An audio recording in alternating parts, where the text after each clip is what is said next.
We're going to use ingredients a lot in our application, so having a model for it makes sense. Now, where do we store this ingredient model? We stored the recipe model in the recipes folder because it belongs there feature-wise. But where does the ingredient model belong to? Well, I believe it belongs in a new folder, the shared folder, which I'm going to create in the app folder.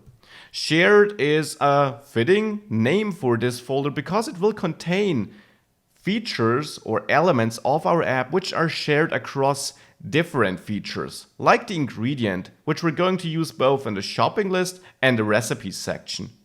So here I'll create a new file, and this file will be named ingredient.model.ts. In there, I will export a class named ingredient, and here we will basically define how an ingredient should look like. Now, how should it look like? It should have a name, so publicly available, which is a string, and an amount, so how many items of that type should we have. So maybe amount here, which would be of type number. Now, in the constructor, we of course want to be able to receive that as arguments, name and amount, and then assign it here as before. So this name equals name, and this amount equals amount. Now, that is such a typical setup that we receive the arguments we want to assign in the constructor and then instantly assign them, that TypeScript offers a shortcut.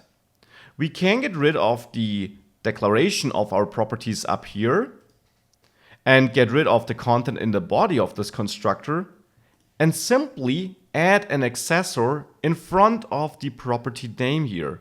So public in front of both arguments. What that will do is, behind the scenes, it will create the same effect we had before. So it will automatically give us properties with the names we specify here as argument names, so name and amount in this case. And it will automatically assign the values we receive in this constructor to these newly created properties. So a nice and convenient shortcut. With that, we defined how an ingredient should look like. Now we can use it in the shopping list component. Let's do this in the next lecture.